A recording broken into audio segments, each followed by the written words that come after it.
Hello ನಮಸ್ತೆ. ಇವತ್ತು ಬನ್ನಂಜಿ ತರಗತಿಯಲ್ಲಿ ನಾವು ಸಿಂಗಲ್ ಆಂಪರ್ಸೆಂಟ್ ಆ್ಯಂಡ್ ಅದರ ಉಪಯೋಗ ಏನು ಅಂತ ತಿಳ್ಕೊಳ್ಳೋಣ ಬನ್ನಿ. ಜಾವಾ ಪ್ರೋಗ್ರಾಮಿಂಗ್ ಲ್ಯಾಂಗ್ವೇಜ್ ಅಲ್ಲಿ ಆ್ಯಂಡ್ ಆಪರೇಟರ್ನ ಎರಡು ರೀತಿಯಾಗಿ ರೆಪ್ರೆಸೆಂಟ್ ಮಾಡ್ತೀವಿ. ಡಬಲ್ ಆಂಪರ್ಸೆಂಟ್ ಆ್ಯಂಡ್ ಮತ್ತು single ampersand and. So double ampersand and ಅನ್ನು ನಾವು ಶಾರ್ಟ್ ಸರ್ಕ್ಯೂಟ್ ಆಪರೇಟರ್ ಅಂತ ಕರಿತೀವಿ. ಸೊ ಈ ಶಾರ್ಟ್ ಸರ್ಕ್ಯೂಟ್ ಆಪರೇಟರ್ ಡಬಲ್ ಆಂಪರ್ಸ್ ಆ್ಯಂಡ್ಗೆ ಎರಡು ಅಡ್ವಾಂಟೇಜ್ಗಳಿದೆ. ಒಂದು ಪರ್ಫಾರ್ಮೆನ್ಸ್ ಆಪ್ಟಿಮೈಸೇಷನ್ ಅಚೀವ್ ಮಾಡ್ಬೋದು, ಅನ್ನೆಸೆಸರಿ ಕಾಸ್ಟ್ನ ಅವಾಯ್ಡ್ ಮಾಡಿ. ಇನ್ನೊಂದು ಅನ್ನೆಸೆಸರಿ ಎಕ್ಸೆಪ್ಷನ್ಸ್ ಬರೋದನ್ನ ನಾವು ಥ್ರೋ ಮಾಡೋದನ್ನ ಅವಾಯ್ಡ್ ಮಾಡ್ಬೋದು ಡೇಟಾ ಕಂಡೀಷನ್ ಮೇಲೆ. ಸೊ ಈಗ ಒಂದು ಪ್ರಶ್ನೆ ಉದ್ಭವ ಆಗುತ್ತೆ. ಸೊ ಡಬಲ್ ಆಂಪರ್ಸೆಂಟ್ ಆ್ಯಂಡ್ಗೆ ಅಡ್ವಾಂಟೇಜಸ್ ಇದೆ ಸಿಂಗಲ್ ಆಂಪರ್ಸೆಂಟ್ ಆ್ಯಂಡ್ಗೆ ಕಂಪೇರ್ ಮಾಡಿದಾಗ. ಸೊ ಅದಕ್ಕೆ ಸಿಂಗಲ್ ಆಂಪರ್ಸೆಂಟ್ ಆ್ಯಂಡ್ ಜಾವಾದಲ್ಲಿ ಪ್ರೋಗ್ರಾಮಿಂಗ್ ಲ್ಯಾಂಗ್ವೇಜಲ್ಲಿ ಹಾಕಿದೆ ಅಂತ. ಸೊ ಸಿಂಗಲ್ ಆಂಪರ್ಸೆಂಟ್ ಆ್ಯಂಡ್ಗೂ ಅದಕ್ಕೆ ಅದರದ್ದೇ ಆದ ಉಪಯೋಗಗಳಿವೆ. ಸೊ ಅದನ್ನ ನೋಡೋಣ ಬನ್ನಿ ಈ ನೋಡಿಯೋದಲ್ಲಿ.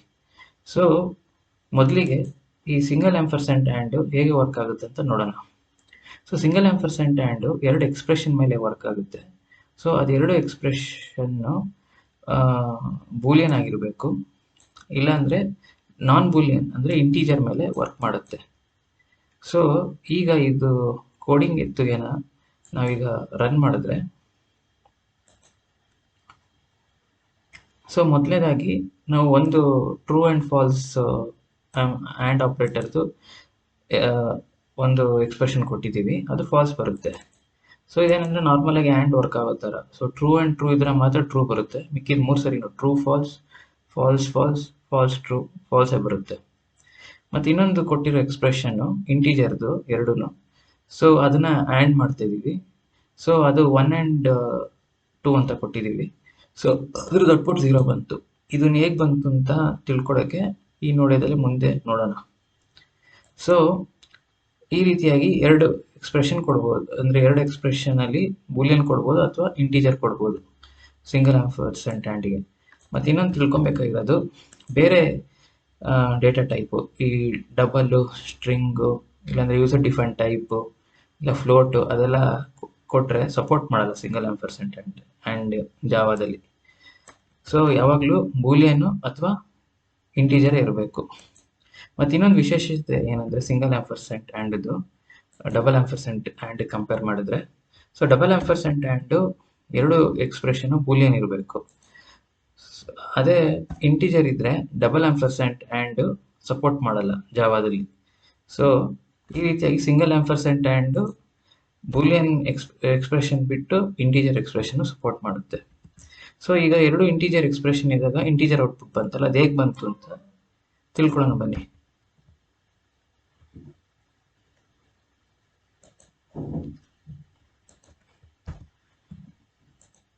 ಸೊ ಮೊದಲಿಗೆ ಜಾವಾದಲ್ಲಿ 1 ಅಂದರೆ ಟ್ರೂ, 0 ಅಂದರೆ ಫಾಲ್ಸು. ಓಕೆ, ಸೊ ಈ ಪ್ರೋಗ್ರಾಮಿಂಗ್ ಎತ್ತಿಗೆಯಲ್ಲಿ ಎರಡು ಇಂಟೀಜರ್ ಇದೆ, ಎ ಆ್ಯಂಡ್ ಬಿ. ಸೊ ಅದಕ್ಕೆ ವ್ಯಾಲ್ಯೂ 3 ಆ್ಯಂಡ್ 7 ಕೊಟ್ಟಿದ್ದೀವಿ. ಸೊ ಈ ಎ ಆ್ಯಂಡ್ ಬಿನ ನಾವು ಸಿಂಗಲ್ ಆಂಪರ್ಸೆಂಟ್ ಆ್ಯಂಡ್ ಯೂಸ್ ಮಾಡಿ ಎಕ್ಸಿಕ್ಯೂಟ್ ಮಾಡ್ತಿದ್ದೀವಿ. ಹಂಗಂದ್ರೆ 3 ಮತ್ತು 7ನ and single and operator use ಮಾಡಿ ಎಕ್ಸಿಕ್ಯೂಟ್ ಮಾಡ್ತಿದ್ದೀವಿ. ಸೊ ಇದ್ರದ್ದು ಔಟ್ಪುಟ್ ನೋಡಿದ್ರೆ ಈಗ 3 ಆ್ಯಂಡ್ 7 ಮಾಡಿದಾಗ 3 ಬಂತು. ಅದೇಗೆ ಬಂತು ಅಂದರೆ, ಸೊ ಜಾವಾ ಏನು ಮಾಡುತ್ತೆ ಅಂದರೆ, ಈ ಸಿಂಗಲ್ ಆಂಪರ್ಸೆಂಟ್ ಆ್ಯಂಡ್ ಇದ್ದಾಗ ಸೊ ಎರಡು ಇಂಟೀಜರ್ನ ಅದರದ್ದು ರೆಸ್ಪೆಕ್ಟಿವ್ ಬೈನರಿ ಫಾರ್ಮ್ಯಾಟ್ಗೆ ಕನ್ವರ್ಟ್ ಮಾಡುತ್ತೆ. ಸೊ 3 ಡೆಸಿಮಲ್ 3ದು binary format 0011. So binary format ಅಂದರೆ ಅದು ಡೆಸಿಮಲ್ ನಂಬರ್ನ ಬೈನರಿ ಅಂದರೆ 0 ಅಥವಾ 1 ರೂಪದಲ್ಲಿ ರೆಪ್ರೆಸೆಂಟ್ ಮಾಡೋದು. ಸೊ 3ಗೆ 0011, ಅದೇ ಡೆಸಿಮಲ್ 7ಗೆ 0111 ಅಂತ ಬರುತ್ತೆ. ಸೊ ಇದನ್ನ ಹೇಗೆ ಸಿಂಗಲ್ ಆಂಪರ್ಸೆಂಟ್ ಆ್ಯಂಡ್ ಆಪ್ರೇಟ್ ಆಗುತ್ತೆ ಅಂದರೆ, ಸೊ ಈಗ ಈ ಈಗ ಈ ಲಾಸ್ಟ್ ಪೊಸಿಷನ್ ಇದೆಯಲ್ಲ ರೈಟ್ ಸೈಡಿಂದ, ಸೊ ಇದು ಫಸ್ಟ್ 0 ಅಂತ ಪೊಸಿಷನ್ ರೆಪ್ರೆಸೆಂಟ್ ಮಾಡ್ತೀವಿ, ನೆಕ್ಸ್ಟ್ 1, ಅದಾದಮೇಲೆ 2, ಆಮೇಲೆ 3. ಸೊ ಈಗ ಈ ಫಸ್ಟ್ ನಂಬರ್ದು 0 ಪೊಸಿಷನ್ನ ಸೆಕೆಂಡ್ ನಂಬರ್ದು 0 ಪೊಸಿಷನ್ಗೆ ಆ್ಯಂಡ್ ಮಾಡುತ್ತೆ. ಸೊ ಹಂಗೆ ಫಸ್ಟ್ ಪೊಸಿಷನ್ನು ಮತ್ತು ಫಸ್ಟ್ ಪೊಸಿಷನ್ದು ಬಿಟ್ಟು ಸೊ ಎರಡು ನಂಬರ್ ತಗೊಂಡು ಆ್ಯಂಡ್ ಮಾಡುತ್ತೆ. ಸೊ ಹಂಗೆ ಸೆಕೆಂಡು, ಥರ್ಡು. ಸೊ ನಾವು ಹೇಳಿದ್ವಿ 1 ಅಂದರೆ ಟ್ರೂ, 0 ಅಂದರೆ ಫಾಲ್ಸು. ಸೊ ಈಗ 1 ಆ್ಯಂಡ್ 1 ಅಂದರೆ ಟ್ರೂ ಆ್ಯಂಡ್ ಟ್ರೂ, ಸೊ ಅದು ಟ್ರೂ 1 ಬರುತ್ತೆ. 1 and 1 true and true. So ಅದು ಟ್ರೂ ಬರುತ್ತೆ, 1 ರೆಪ್ರೆಸೆಂಟ್ ಮಾಡುತ್ತೆ. So 0 and 1 false and true, so ಅದು ಫಾಲ್ಸ್ ಬರುತ್ತೆ, ಸೊ 0 ಹಾಕ್ತೀವಿ. 0 ಆ್ಯಂಡ್ 0 ಫಾಲ್ಸ್ ಆ್ಯಂಡ್ ಫಾಲ್ಸ್ ಅಂತ ಆಗುತ್ತೆ, ಸೊ ಅದು ಫಾಲ್ಸ್ ಬರುತ್ತೆ, ಸೊ ಫಾಲ್ಸ್ಗೆ ಈಕ್ವಲೆಂಟ್ ಟು 0. ಸೊ ಈ ರೀತಿಯಾಗಿ ಇದ್ರದ್ದು ಔಟ್ಪುಟ್ಟು 0 0 1 1 ಬರುತ್ತೆ. ಸೊ ಇದನ್ನ ಬೈನರಿ ಫಾರ್ಮ್ಯಾಟ್ ನಂಬರ್ನ ಡೆಸಿಮಲ್ ಕನ್ವರ್ಟ್ ಮಾಡಿ ನಮಗೆ ರೆಸ್ಪಾನ್ಸ್ ಕೊಡುತ್ತೆ. ಸೊ ಅದು 3 ಬರುತ್ತೆ. ಅದಕ್ಕೋಸ್ಕರ 3 ಸಿಂಗಲ್ ಆಂಪರ್ಸೆಂಟ್ 7 3 ಬಂತು ಔಟ್ಪುಟ್. ಸೊ ಈ ರೀತಿಯಾಗಿ ಇಂಟಿಜರ್ ಎಕ್ಸ್ಪ್ರೆಷನ್ ಎರಡು ಕೊಟ್ಟಾಗ ಸಿಂಗಲ್ ಆಂಪರ್ಸೆಂಟ್ ಆ್ಯಂಡ್ಗೆ ಬಿಟ್ ವೈಸ್ ಆಪರೇಷನ್ ಆಗುತ್ತೆ. ಸೊ ಸಿಂಗಲ್ ಆಂಪರ್ಸೆಂಟ್ ಆ್ಯಂಡ್ನ ನಾವು ಬಿಟ್ ವೈಸ್ ಆಪರೇಷನ್ಗೆ ಯೂಸ್ ಮಾಡ್ತೀವಿ. ಸೊ ಬಿಟ್ ವೈಸ್ ಆಪರೇಷನ್ ಎಲ್ಲಿ ಉಪಯೋಗ ಬರುತ್ತೆ ಅಂದರೆ, ಸೊ ಯೂಶಲ್ ಆಗಿ ನಾವು ಮ್ಯಾಥಮೆಟಿಕಲ್ ಆಲ್ಗಾರಿಸಮ್ಸ್ ಮಾಡಬೇಕಾದ್ರೆ ಅದರದ್ದೇ ಆದೊಂದು ಯೂಶಲ್ ಆಗಿ ಒಂದು ಫಾರ್ಮ್ಯಾಟಲ್ಲಿ ಮಾಡ್ತೀವಿ. ಯಾವುದೇ ಮ್ಯಾಥಮೆಟಿಕಲ್ ಆಪರೇಷನ್ ಅಂದರೆ ಅಡಿಷನ್ ಇರಲಿ, ಸಬ್ಟ್ರಾಕ್ಷನ್, ಡಿವಿಷನ್, ಮಲ್ಟಿಪ್ಲಿಕೇಶನ್. ಸೊ ಅದನ್ನ ಈಕ್ವಲೆಂಟ್ ಆಗಿ ನಾವು ಮಾಡೋದಾದ್ರೆ ಬಿಟ್ ವೈಸ್ ಆಪರೇಷನ್ ಯೂಸ್ ಮಾಡಿನೂ ಸಾಧ್ಯ ಇದೆ, ಬೇರೆ ಆಲ್ಟರ್ನೇಟ್ ಆಗಿ. ಸೊ ಅದನ್ನ ಈಗ ಅದಕ್ಕೊಂದು ಪ್ರೋಗ್ರಾಮಿಂಗ್ ಎತ್ತುಗೆ ನೋಡೋದಾದ್ರೆ, ಸೊ ಒಂದು ನಂಬರ್ನ ನಾವು ಇವನ್ ಅಥವಾ ಆಡ್ ಅಂತ ತಿಳ್ಕೊಬೇಕಂದ್ರೆ, ಸೊ ಅದನ್ನ ನಾವು 2 ಇಂದ ಡಿವೈಡ್ ಮಾಡಿ ಅದ್ರದ್ದು ರಿಮೈಂಡರ್ 0 ಬಂದ್ರೆ ಅದು ಇವನ್, ಅದು ರಿಮೈಂಡರ್ 1 ಬಂದ್ರೆ ಆಡ್ ಅಂತ ಹೇಳ್ತೀವಿ. ಸೊ ಅದಕ್ಕೆ ನಾವು ಪರ್ಸೆಂಟೇಜ್ ಮಾಡ್ಯುಲೋ ಆಪರೇಟರ್ನ ಯೂಸ್ ಮಾಡ್ತೀವಿ ಜಾವಾ ಪ್ರೋಗ್ರಾಮಿಂಗ್ ಲ್ಯಾಂಗ್ವೇಜಲ್ಲಿ.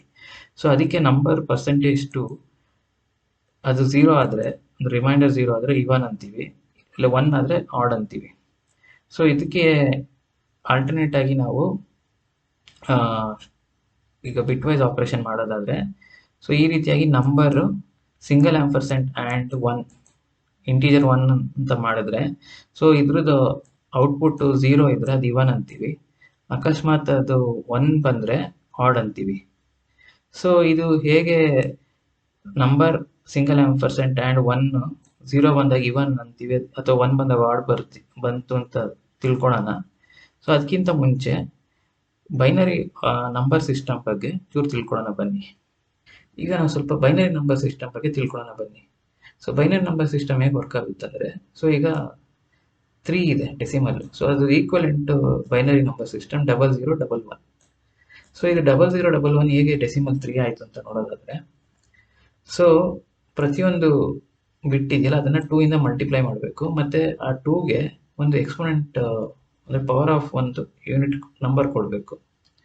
ಸೊ ಅದು ಆ number two the power of number ಹೇಗೆ ಬರುತ್ತೆ ಅಂದರೆ, ಅದು ಆ ಪೊಸಿಷನ್ ಮೇಲೆ.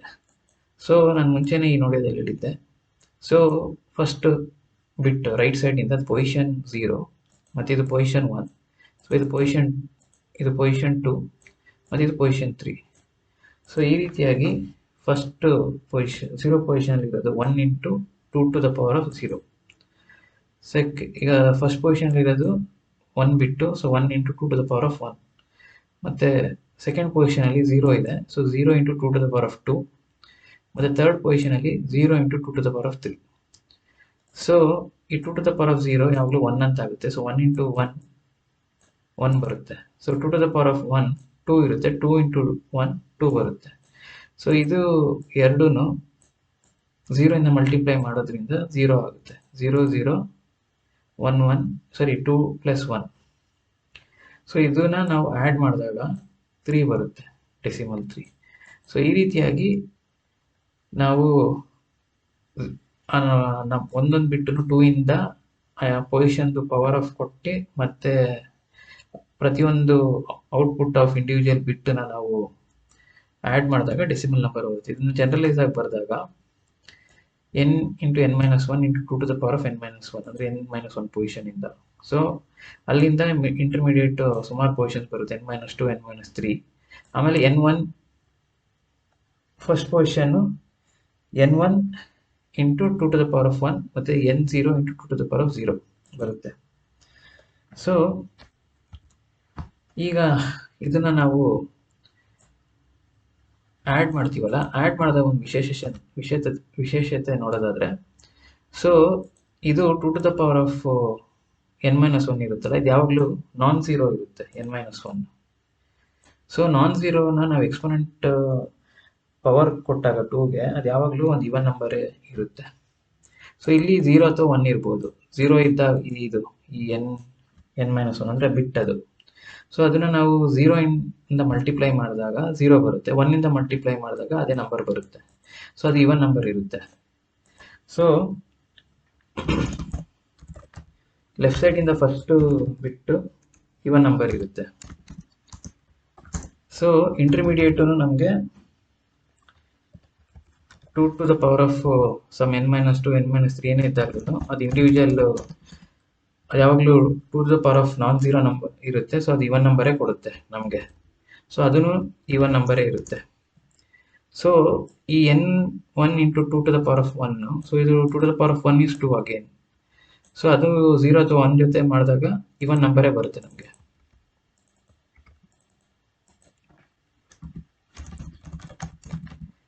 ಬಟ್ ಈ ಲಾಸ್ಟ್ ನಂಬರ್ ಬಿಟ್ಟು ತಗೊಂಡಾಗ ಅದರದ್ದು operation, so 2 to the power of 0 ಯಾವಾಗಲೂ 1 ಬರುತ್ತೆ. ಸೊ 1 ಇಂಟು ಈ n0 ಇದೆಯಲ್ಲ ಅದು 0 ಇರ್ಬೋದು ಅಥವಾ 1 ಇರ್ಬೋದು. ಸೊ ಅಕಸ್ಮಾತ್ ಈಗ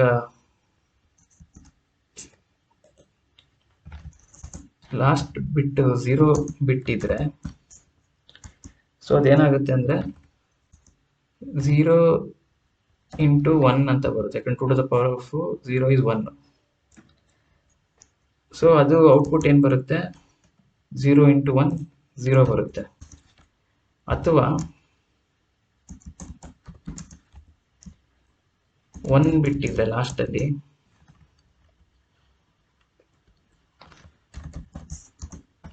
ಸೊ ಅದು 1 ಇಂಟು 1 ಬರುತ್ತೆ. ಸೊ ಅದು ಯಾಕಂದರೆ 2 to the power of 0 1, so ಅದು 1 ಅಂತ ಇದ್ರೆ ಬಿಟ್ಟು ಸೊ 1 ಬರುತ್ತೆ. ಸೊ ಇದು ಫೈನಲ್ ಆಗಿ ನೋಡಿದ್ರೆ ಸೊ ಇದಿಷ್ಟು ನಾವು ಇವನ್ ನಂಬರ್ ಬರುತ್ತಲ್ಲ, ಸೊ ಇದನ್ನ ನಾವು ಆ್ಯಡ್ ಮಾಡಿದಾಗ ಇವನ್ ನಂಬರೇ ಬರುತ್ತೆ ನಮಗೆ, ಕರೆಕ್ಟಾ? ಸೊ ಈ ಲಾಸ್ಟ್ ಬಿಟ್ ಇದೆಯಲ್ಲ, ಸೊ ಅದು ಅಕಸ್ಮಾತ್ ಲಾಸ್ಟ್ ಬಿಟ್ 0 ಇದ್ರೆ ಸೊ ಆವಾಗ ನಮಗೆ 0 ಬಂದ್ಬಿಡುತ್ತೆ. ಅದರದ್ದು ಮಲ್ಟಿಪ್ಲೈ 2 ಜೊತೆ ಮಲ್ಟಿಪ್ಲೈ ಮಾಡಿ 2 to the power of 0 ಮಾಡಿದಾಗ ಸೊ 0 ಇದ್ರೆ 0ನೇ ಬರುತ್ತೆ. ಸೊ ಅಕಸ್ಮಾತ್ ಲಾಸ್ಟ್ ಬಿಟ್ 1 ಇದ್ರೆ ಸೊ ಅದು ನಮಗೆ 1 ಬರುತ್ತೆ ಫೈನಲ್ ಔಟ್ಪುಟ್. ಸೊ ಇದು ನೀವು 0 ಜೊತೆ ಇವನ್ ನಂಬರ್ ಜೊತೆ 0 ಮಾಡಿದಾಗ ಅದು ಇವನ್ ನಂಬರೇ ಬರುತ್ತೆ ಪ್ಲಸ್. ಅದೇ ಲಾಸ್ಟ್ ಇವನ್ ನಂಬರ್ ಜೊತೆ 1 ಆ್ಯಡ್ ಮಾಡಿದ್ರೆ ಆಡ್ ನಂಬರ್ ಬರುತ್ತೆ. ಅದಕ್ಕೆ ನೀವು ಚೆಕ್ ಮಾಡ್ಬೋದು, 2 + 1 is 3. So 3 is odd number. So ಈ ರೀತಿಯಾಗಿ 0 ಲಾಸ್ಟ್ ಬಿಟ್ ಇದ್ರೆ ಇವನ್ ನಂಬರ್ ಬರುತ್ತೆ, ಅದೇ 1 ಲಾಸ್ಟ್ ಬಿಟ್ ಇದ್ರೆ ಆಡ್ ನಂಬರ್ ಬರುತ್ತೆ. ಸೊ ಅದರಿಂದ ನಾವು ಹೇಳ್ಬೋದು ಅಂದರೆ ಈ ಲಾಸ್ಟ್ ಬಿಟ್ಟು is a deciding factor.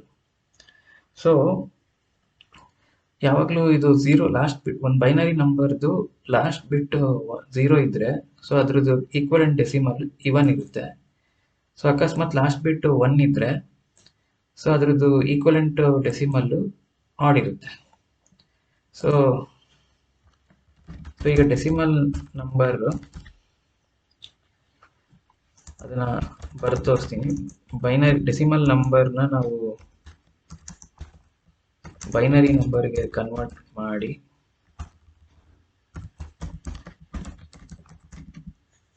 So ಅದು ಲಾಸ್ಟ್ ಬಿಟ್ 0 ಇದ್ರೆ ಅದು ಇವನ್ ಆಗುತ್ತೆ. ಸೊ ಅದೇ ಲಾಸ್ಟ್ ಬಿಟ್ 1 ಇದ್ರೆ ಅದು ಆಡ್ ಬರುತ್ತೆ. ಓಕೆ, ಸೊ ಈ ರೀತಿಯಾಗಿ ನಾವು ಅದು ಡೆಸಿಮಲ್ ನಂಬರು ಲಾಸ್ಟ್ ಬಿಟ್ಟು ಅದ್ರ ಬೈನರಿ ಫಾರ್ಮ್ಯಾಟ್ ಲಾಸ್ಟ್ ಬಿಟ್ 0 ಇದ್ರೆ ಇವನ್, ಲಾಸ್ಟ್ ಬಿಟ್ 1 ಇದ್ರೆ ಬೈನರಿ ಫಾರ್ಮ್ಯಾಟಲ್ಲಿ ಆ ಡೆಸಿಮಲ್ ನಂಬರ್ ಆಡ್ ಅಂತ ಹೇಳ್ತೀವಿ. ಸೊ ಈಗ ನಮ್ಗೆ ಗೊತ್ತಾಯಿತು ಲಾಸ್ಟ್ ಬಿಟ್ ಡಿಸೈಡಿಂಗ್. ಸೊ ಈಗ ನಾವು ಸಿಂಗಲ್ ಆಂಪರ್ಸೆಂಟ್ ಆ್ಯಂಡ್ ಯೂಸ್ ಮಾಡಿ ಹೇಗೆ ಅದರದ್ದು ನಂಬರು ಡೆಸಿಮಲ್ ನಂಬರು ಇವನ್ ಅಥವಾ ಆಡ್ ಅಂತ ತಿಳ್ಕೊಡೋಣ. ಸೊ ಒಂದು ಡೆಸಿಮಲ್ ನಂಬರ್ನ ನಾವು ಬೈನರಿ ನಂಬರ್ಗೆ ಕನ್ವರ್ಟ್ ಮಾಡಿದಾಗ ಸೊ ಅದು ಈ ತರ ಬಿಟ್ಸ್ ಆಗಿ ಬರುತ್ತೆ 0 ಅಥವಾ 1. ಸೊ ಅದು ಹೇಗಿರುತ್ತೆ ಅಂದ್ರೆ ಎನ್ ಮತ್ತೆ ಎನ್ ಎನ್ ಇರುತ್ತೆ. ಸೊ ಅದ್ರ ಪೊಸಿಷನ್ n-1 ಇರುತ್ತೆ. ಮತ್ತೆ ಪುನಃ n-2ದು ಪೊಸಿಷನ್ ಬಿಟ್ಟಿರುತ್ತೆ. ಸೊ ಈ ರೀತಿಯಾಗಿ ಅದು 0 ಅಥವಾ 1 ಇರುತ್ತೆ. ಸೊ n1 ಮತ್ತು n0 ಇರುತ್ತೆ. ಸೊ ಇದು ಡೆಸಿಮಲ್ ಇಂದ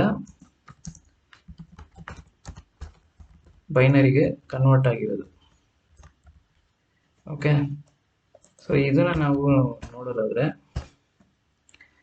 ಸೊ ಒಂದು ನಿಮಿಷ, ಸೊ ಇದು ಬೈನರಿಂದ ಡೆಸಿಮಲ್ ಇಂದ ಬೈನರಿಗೆ ಕನ್ವರ್ಟ್ ಆಗಿರೋದು. ಸೊ ಇವಾಗ ಇದಿಷ್ಟು ನಂಬರ್ ಬಿಟ್ಸ್ ಪೊಸಿಷನ್ ನಮಗೆ ಇರ್ರೆಲೆವೆಂಟ್, ಅಂದ್ರೆ ಲೆಕ್ಕಕ್ಕಿಲ್ಲ. ಯಾಕಂದ್ರೆ ಇದ್ರ ಮೇಲೆ ನಾವು ಇವನ್ ಅಥವಾ ಆಡ್ ಅಂತ ಡಿಸೈಡ್ ಮಾಡಲ್ಲ, ಈ ಲಾಸ್ಟ್ ಬಿಟ್ ಮೇಲೆ. ಸೊ ಈಗ ನಾವು ಯಾವುದೋ ಒಂದು ನಂಬರ್ ಆ್ಯಂಡ್ ಮಾಡಬೇಕು, ಸಿಂಗಲ್ ಆ್ಯಂಡು. ಸೊ ಅದು ಡೆಸಿಮಲ್ ನಂಬರು. ಸೊ ಅದ್ರದ್ದು ಈಕ್ವಲೆಂಟ್ ಬೈನರಿ ಬಿಟ್ಟು ಬಂದಾಗ, ಸೊ ಅದು ನಮಗೆ ಇವನ್ ಅಥವಾ ಆಡ್ ಅಂತ ಕಂಡುಹಿಡಿಯೋಕ್ಕೆ ಆಗಬೇಕು. ಅಂದರೆ ಲಾಸ್ಟ್ ಬಿಟ್ಟು 0 ಅಥವಾ 1 ಅಂತ. ಸೊ ಇದು ನಾವು ಸಿಂಗಲ್ ಆಂಪರ್ಸೆಂಟ್ ಆ್ಯಡ್ ಆಗುತ್ತೆ ಪ್ರತಿಯೊಂದಕ್ಕೂ. ಸೊ ಇಲ್ಲಿ ನಾವು ಯಾವ ನಂಬರ್ ಜೊತೆ ಮಾಡಬೇಕು ಅಂತ ಇಲ್ಲಿ ನಾವು ಡಿಸೈಡ್ ಮಾಡಬೇಕು.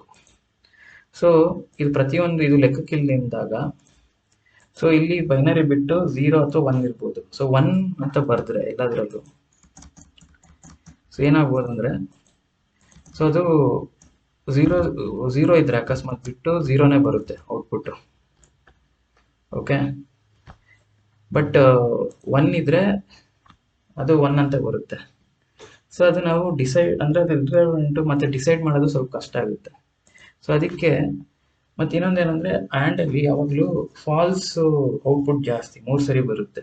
ಸೊ ಅದಕ್ಕೆ ನಾವು ಇದನ್ನು 0 ಅಂತ ಇಟ್ಬಿಟ್ರೆ ಬಿಟ್ಟು ಇವನ್ ನಂಬರ್ಸ್ ಬರುತ್ತಲ್ಲ ಬಿಟ್ ಔಟ್ಪುಟ್ ರೆಸ್ಪಾನ್ಸ್, ಅಂದರೆ 2 ಇಂದ ಮಾಡಿದಾಗ, ಸೊ ಅದು 0 ಅಂತ ಇಟ್ಬಿಟ್ರೆ, ಸೊ ಇದು ಪ್ರತಿಯೊಂದೂ 0ನೇ ಬಂದ್ಬಿಡುತ್ತೆ, ಇರ್ರೆಸ್ಪೆಕ್ಟಿವ್ ಆಫ್ ಏನೇ ಇದ್ರು ಮೇಲಿಂದು ನಾವು ನೋಡ್ಬೇಕಾಗಿರೋ ಡೆಸಿಮಲ್ ನಂಬರ್ದು ಇವನ್ ಅಥವಾ ಆಡ್ ಅದೇನೇ ಇದ್ರೂ. ಸೊ ಅದು 0ನೇ ಬರುತ್ತೆ. ಸೊ ನಮಗೆ ಇದು ಗೊತ್ತಿದೆ, ಇದು ಡಿಸೈಡಿಂಗ್ ಫ್ಯಾಕ್ಟರ್ n0. ಸೊ ಇದಕ್ಕೆ ನಾವು 0 ಅಥವಾ 1 ಕೊಡ್ಬೋದು. ಈಗ 0 ಕೊಟ್ವಿ ಅಂತ ಅನ್ಕೊಳ್ಳೋಣ. ಸೊ ಇಲ್ಲಿ 0 ಅಥವಾ 1 ಇರ್ಬೋದು. ಸೊ ಈಗ ಅಕಸ್ಮಾತ್ ಈಗ 0 ಇದ್ರೆ, ಸೊ ಇಲ್ಲಿ ಈಗ 0 ಇದ್ರೆ ಏನಾಗುತ್ತೆ, ಸೊ 0 ಆ್ಯಂಡ್ 0, ಸೊ ಅದು ನಮಗೆ 0 ಬರುತ್ತೆ. ಮತ್ತೆ ಇಲ್ಲಿ 1 ಬರ್ಬೋದು number decimal. So 1 into 0 and ಪುನಃ 0 ಬರುತ್ತೆ. ಸೊ ಏನಂದ್ರೆ ಇಲ್ಲಿ ಲಾಸ್ಟ್ ಬಿಟ್ 1 ಅಥವಾ 0 ಏನೇ ಇದ್ರು ಒಂದೇ ರೆಸ್ಪಾನ್ಸ್ ಬರುತ್ತೆ. ಸೊ ಇದರಿಂದ ನಾವು ಅದು ಅಂದ್ರೆ ಅದು ಇವನ್ ಆಡ್ ಅಂತ ಹೇಳಕ್ಕಾಗಲ್ಲ, ಯಾಕಂದ್ರೆ 2 ಸರಿ 0 ಬರ್ತಿದೆ. ಅದೇ ನಾವು ಇಲ್ಲಿ 1 ಅಂತ ಇಟ್ರೆ, ಸೊ ಇಲ್ಲಿ ಈಗ 0 ಇದ್ರೆ 0 ಆರ್ 1 ಏನು ಬರುತ್ತೆ, 0 ಬರುತ್ತೆ. ಅದೇ 1 ಅಂತ ಈಗ ಇದ್ರೆ ಲಾಸ್ಟ್ ಬಿಟ್ಟು ಡೆಸಿಮಲ್ ನಂಬರ್ ನಾವು ನೋಡ್ಬೇಕಾದ್ರೆ 1 ಅಂತಿದ್ರೆ 1 ಇಂಟು 1 ಆರ್ 1 ಆಂಪರ್ಸೆಂಟ್ 1 ಬರುತ್ತೆ. ಸೊ ಈ ರೀತಿಯಾಗಿ ನಾವು ಡಿಫ್ರೆನ್ಶಿಯೇಟ್ ಮಾಡ್ಬೋದು. ಸೊ ಇದ್ರದ್ದು ಈಕ್ವಲೆಂಟ್ ಡೆಸಿಮಲ್ ಅಲ್ಲಿ ಏನಿರುತ್ತೆ, 0. ಯಾಕಂದ್ರೆ ಪ್ರತಿಯೊಂದು ಬಿಟ್ಟು 0 ಇದ್ರೆ 0. ಇದು 0 0 1 1 ಏನು ಬರುತ್ತೆ, ಡೆಸಿಮಲ್ 1 ಬರುತ್ತೆ. ಸೊ ಈ ರೀತಿಯಾಗಿ ಲಾಸ್ಟ್ ಆಂಪರ್ಸೆಂಟ್ ಆ್ಯಂಡ್ ಇದ್ರದ್ದು ಡೆಸಿಮಲ್ 1. ಸೊ ಅದನ್ನು ನಾವು ಒಂದು ಡೆಸಿಮಲ್ ನಂಬರ್ನ ಸಿಂಗಲ್ ಆಂಪರ್ಸೆಂಟ್ ಆ್ಯಂಡ್ ಡೆಸಿಮಲ್ 1 ಜೊತೆ ಮಾಡಿದಾಗ ಔಟ್ಪುಟ್ 0 ಡೆಸಿಮಲ್ ಬಂದರೆ, ಸೊ ಅದು ಇವನ್. ಸೊ ಅದೇ 1 ಅಂತ ಬಂದರೆ ಅದು ಆಡ್ ಆಗುತ್ತೆ. ಸೊ ಈ ರೀತಿಯಾಗಿ ನಾವು single ampersand single ampersand and one ಅಂತ ಯೂಸ್ ಮಾಡಿ ನಂಬರ್ ಜೊತೆ 0 ಇದ್ರೆ ಇವನ್ ಅಂತೀವಿ, ಇಲ್ಲಾಂದ್ರೆ 1 ಬಂದ್ರೆ ಆಡ್ ಅಂತೀವಿ. ಸೊ ಇದನ್ನ ಈಗ ರನ್ ಮಾಡಿದ್ರೆ 24 ಇವನ್ ಬಂತು, ಅದೇ 27 ಯೂಸ್ ಮಾಡಿದ್ರೆ ಆಡ್ ಬಂತು. ಸೊ ಈ ರೀತಿಯಾಗಿ ಬಿಟ್ ವೈಸ್ ಆಪರೇಟರು ನಮ್ಮ ಆಂಪರ್ಸೆಂಟ್ ಆ್ಯಂಡ್ನ ಯೂಸ್ ಮಾಡಿ ನಾವು ಇವನ್ ಅಥವಾ ಆಡ್ ಅಂತ ಕಂಡುಹಿಡಿಬಹುದು. ಸೊ ಮಾಡ್ಯೂಲ್ ಆಪರೇಟರ್ 2 ಬದಲು ಇದನ್ನ ಯೂಸ್ ಮಾಡಬಹುದು. ಸೊ ಇದ್ರದ್ದು single ampersand and bitwise operator use ಮಾಡೋದ್ರಿಂದ ಪರ್ಫಾರ್ಮೆನ್ಸ್ ಚೆನ್ನಾಗಿ ಸಿಗುತ್ತೆ ಈ module 2 operator regular mathematical algorithm use ಮಾಡೋದಕ್ಕಿಂತ. ಸೊ ಈಗೊಂದು ಕನ್ಫ್ಯೂಷನ್ ಬರುತ್ತೆ, ಸಿಂಗಲ್ ಆಂಪರ್ಸೆಂಟ್ ಪರ್ಫಾರ್ಮೆನ್ಸ್ ಕಮ್ಮಿ ಇತ್ತು, ಡಬಲ್ ಆಂಪರ್ಸೆಂಟ್ ಆ್ಯಂಡ್ ಈಗ ನಾನು ಸಿಂಗಲ್ ಆಂಪರ್ಸೆಂಟ್ ಪರ್ಫಾರ್ಮೆನ್ಸ್ ಚೆನ್ನಾಗಿ ಸಿಗುತ್ತೆ ಅಂತ ಹೇಳ್ತಾ ಇದ್ದೀನಿ. ಸೊ ಅದು ಡಿಫ್ರೆನ್ಸ್ ಇದೆ. ಡಬಲ್ ಆಂಪರ್ಸೆಂಟ್ ಆ್ಯಂಡ್ ಏನಂದರೆ 2 ಎಕ್ಸ್ಪ್ರೆಷನ್ ಇದ್ದಾಗ ಈ ಎಕ್ಸ್ಪ್ರೆಷನ್ 2 ಜಾಸ್ತಿ ಟೈಮ್ ಕನ್ಸ್ಯೂಮಿಂಗ್ ಆಗಿ, ಸೊ ಯಾವುದೋ ಡೇಟಾ ಕಂಡೀಷನ್ ಮೇಲೆ ಈ ಎಕ್ಸ್ಪ್ರೆಷನ್ 1 ಫೇಲ್ ಆಗಿದ್ರೆ ಸೊ ಇದು ನಾವು ಕರಿಬೇಕಾಗಿಲ್ಲ, ಆ ಥರ ಏನೋ ಬಿಸ್ನೆಸ್ ಕಂಡೀಷನ್ ಇರುತ್ತೆ. ಸೊ ಅದು ಡಬಲ್ ಆಂಪರ್ಸೆಂಟ್ ಆ್ಯಂಡ್ ಯೂಸ್ ಮಾಡಿದಾಗ ನಮಗೆ ಆ ಪರ್ಫಾರ್ಮೆನ್ಸ್ ಬೆನಿಫಿಟ್ ಸಿಗುತ್ತೆ. ಅದೇ ಸಿಂಗಲ್ ಆ್ಯಂಡ್ ಯೂಸ್ ಮಾಡೋದ್ರಿಂದ ನಮ್ಗೆ ಇದು ಕಾಲ್ ಆಗಿಬಿಟ್ಟು ಪರ್ಫಾರ್ಮೆನ್ಸ್ ಬೆನಿಫಿಟ್ ಹೋಗ್ತಿತ್ತು, ಅದು ನಾವು ಕರೀಲೇಬೇಕಾಗಿರಲಿಲ್ಲ. ಬಟ್ ಇದು ಹಂಗಲ್ಲ, ಮ್ಯಾಥಮೆಟಿಕಲ್ ರೆಗ್ಯುಲರ್ ಆಗಿ ಯೂಸ್ ಮಾಡೋ ಅಲ್ಗರಿದಮ್ನ ನಾವು ಬಿಟ್ ವೈಸ್ ಆಗಿ ಯೂಸ್ ಮಾಡೋದ್ರಿಂದ ಒಂದು ಪರ್ಫಾರ್ಮೆನ್ಸ್ ಬೆನಿಫಿಟ್ ಸಿಗುತ್ತೆ. ಸೊ ಅದಕ್ಕೆ ನಾವು ಹೆವಿ ಸಿಸ್ಟಮ್ಸು, ಎಂಬೆಡೆಡ್ ಸಿಸ್ಟಮ್ಸು ಮತ್ತು ಗೇಮಿಂಗ್ ಸಿಸ್ಟಮ್ಸಲ್ಲಿ ರೆಗ್ಯುಲರ್ ಮ್ಯಾಥಮೆಟಿಕಲ್ ಆಲ್ಗರಿದಮ್ ಬದಲು ಈ ಬಿಟ್ ವೈಸ್ ಆಪರೇಷನ್ ನಾವು ಯೂಸ್ ಮಾಡ್ತೀವಿ. ಸೊ ಅದಕ್ಕೆ ಇದು ಸಿಂಗಲ್ ಆಂಪರ್ಸೆಂಟ್ ಆ್ಯಂಡ್ ಇದೆ. ಸೊ ಇದನ್ನು ನಾನೊಂದು ಕೋಡಿಂಗ್ ಎತ್ತಿವಿ ಅಂತ ಪ್ರೂವ್ ಮಾಡ್ತೀನಿ. ಸೊ ಇದೊಂದು ಪ್ರೋಗ್ರಾಮ್ ಇದೆ, 100 ಕೋಟಿ ಸರಿ ನಾನು ಐಟ್ರೇಷನ್ ಮಾಡ್ತೀನಿ. ಸೊ ಅದು ಐಟ್ರೇಷನ್ ಏನಂದರೆ 2 ಸರಿ ಐಟ್ರೇಷನ್ ಮಾಡ್ತಿದ್ದೀನಿ. ಒಂದು ಐಟ್ರೇಷನ್ನು ಟೆಸ್ಟ್ ಮಾಡಿಲು ಅಂದರೆ 0 ಇಂದ 100 ಕೋಟಿ -1 ಅಷ್ಟು ನಂಬರ್ಸ್ನ ಐಟ್ರೇಟ್ ಮಾಡಿ ಅದು ಇವನ್ ಅಂತ ಡಿಟರ್ಮಿನ್ ಮಾಡಿ ಪರ್ಸೆಂಟೇಜ್ ಮಾಡಿಲಿಂದ. ಸೊ ಅದು 0 ಆದರೆ ಅದನ್ನ ಕೌಂಟರ್ ಹಾಕ್ತೀನಿ, ಎಷ್ಟು ಇವನ್ ನಂಬರ್ ಎಷ್ಟು ಸಿಗುತ್ತೋ ಸರಿ ಕೌಂಟ್ ಮಾಡ್ತೀನಿ. ಸೊ ಇದೊಂದು ಮೆಥಡು. ಇನ್ನೊಂದು ಮೆಥಡು ಬಿಟ್ ವೈಸ್ ಆಪರೇಷನ್, ಸೇಮ್ 100 ಕೋಟಿ ಸರಿ ಐಟ್ರೇಟ್ ಮಾಡಿ, ಸೊ ಪ್ರತಿಯೊಂದು ನಂಬರ್ 0 ಇಂದ 100 ಕೋಟಿ -1 ಏನೇನು ನಂಬರ್ ಸಿಗುತ್ತೆ ಎಲ್ಲ ಪ್ರತಿಯೊಂದು ನಂಬರು ಇನ್ಕ್ರಿಮೆಂಟ್ ಮಾಡಿ ಅದನ್ನು ಇವನ್ ಅಥವಾ ಆಡ್ನ ನಾನು single ampersand and bitwise operation use ಮಾಡಿ ಅದು 0 ಆದರೆ ಇವನ್ ಅಂತ ಡಿಸೈಡ್ ಮಾಡಿ ಅದನ್ನು ನಾನು ಕೌಂಟ್ ಪ್ಲಸ್ ಇನ್ಕ್ರಿಮೆಂಟ್ ಮಾಡ್ತೀನಿ. ಸೊ ಈ 2 ಮೆಥಡ್ನ ಮೇನ್ ಮೆಥಡಲ್ಲಿ ಕರಿತಿದ್ದೀನಿ. ಸೊ ಇಲ್ಲಿ ಪ್ರತಿಯೊಂದು ಮಾಡ್ಯೂಲ್ ಮೆಥಡ್ ಇರಲಿ ಇಲ್ಲ ಬಿಟ್ ವೈಸ್ ಇರಲಿ ಐಟ್ರೇಷನ್ ಆಗ್ತಿರೋದು. ಸೊ ಅದನ್ನು ನಾನು ಟೈಮರ್ ಇಡ್ತಾ ಇದ್ದೀನಿ ಸ್ಟಾರ್ಟ್ ಟು ಎಂಡ್ ಪ್ರತಿಯೊಂದಕ್ಕೂ. ಇಲ್ಲೂ ಟೆಸ್ಟ್ ಮಾಡಿಲು ಮೆಥಡ್ ರನ್ ಆದಾಗ ಒಂದು ಟೈಮರ್ನ ಸೆಟ್ ಮಾಡಿ ಟೈಮರ್ನ ಎಂಡ್ ಮಾಡ್ತೀನಿ, ಮತ್ತು ಪುನಃ ಬಿಟ್ ವೈಸ್ ಕರೆದಾಗ ಟೈಮರ್ನ ಸ್ಟಾರ್ಟ್ ಮಾಡಿ ಪುನಃ ಎಂಡ್ ಮಾಡ್ತೀನಿ. ಮತ್ತು ಆ ಟೈಮರ್ ಬಂದಿರೋ ರೆಸ್ಪಾನ್ಸ್ ಎರಡೂ ಈ ಥರ module percentage time bitwise and time ಅಂತ ಪ್ರಿಂಟ್ ಮಾಡಿ ಮಿಲಿ ಸೆಕೆಂಡ್ಸಲ್ಲಿ ಪ್ರಿಂಟ್ ಮಾಡ್ತೀನಿ. ಸೊ ಇದನ್ನ ರನ್ ಮಾಡಿದ್ರೆ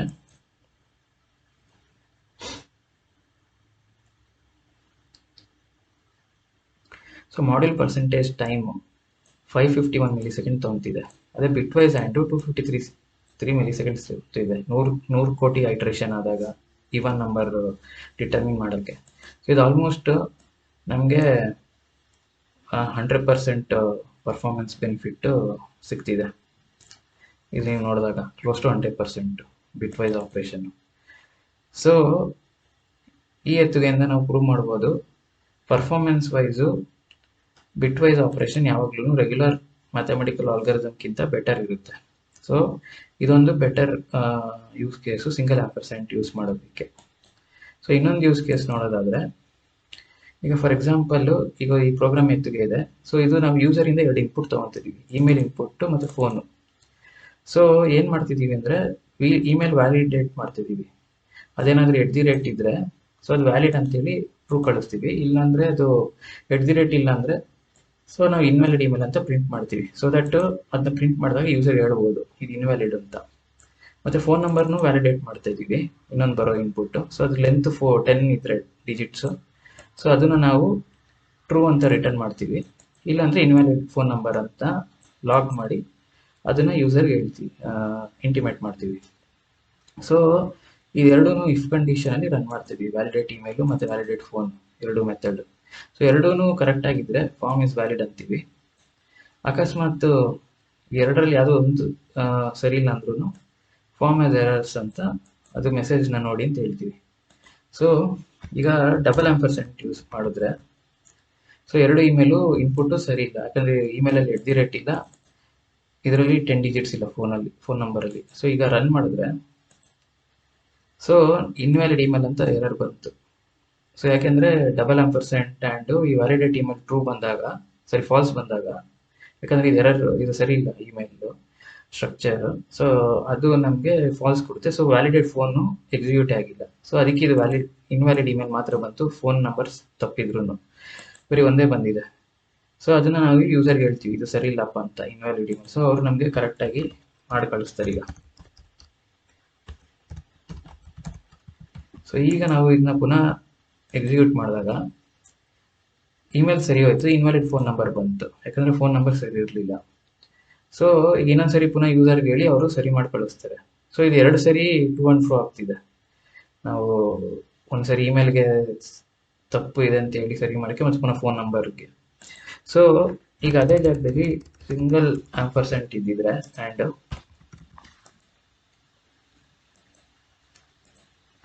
ಸೊ ಎರಡೂ ತಪ್ಪು ಅಂತ ಹೇಳ್ತಿದೆ, invalid email, invalid phone number. ಯಾಕಂದರೆ ಇದು ಫಾಲ್ಸ್ ಏನೇ ಬಂದು validate email first expression validate phone execute ಮಾಡುತ್ತೆ. ಸೊ ಎರಡೂ ಪ್ರಿಂಟ್ ಮಾಡ್ತಿದೆ ಇನ್ವ್ಯಾಲಿಡ್ ಅಂತ. ಸೊ ಇದರಿಂದ ನಾವು ಯೂಸರ್ಗೆ ಹೇಳ್ಬೋದು ಒಂದೇ ಸರಿ ಇಮೇಲ್ ಫೋನ್ ನಂಬರ್ ಸರಿ ಇಲ್ಲ, ಸರಿ ಮಾಡ್ಕೊಳ್ಸಿ ಅಂತ. ಸೊ ಈ ರೀತಿಯಾಗಿ ಎರಡೂ ಎಕ್ಸ್ಪ್ರೆಷನ್ ನಮಗೆ ರನ್ ಆಗಲೇಬೇಕು ಅಂತ ಇದ್ದರೆ ಬಿಸ್ನೆಸ್ ಲಾಜಿಕ್, ಸೊ ಆಗ ನಾವು ಸಿಂಗಲ್ ಆಂಪರ್ಸೆಂಟ್ ಯೂಸ್ ಮಾಡಲೇಬೇಕು. ಸೊ ಈ ರೀತಿಯಾಗಿ ಸಿಂಗಲ್ ಆಂಪರ್ಸೆಂಟ್ ಆ್ಯಂಡ್ಗೂ ಜಾವಾ ಪ್ರೋಗ್ರಾಮಿಂಗಲ್ಲಿ ಯೂಸೇಜ್ ಇದೆ. ಸೊ ಇವತ್ತಿನ ನೋಡಿ ಇಷ್ಟೇ, ನನ್ನಿ.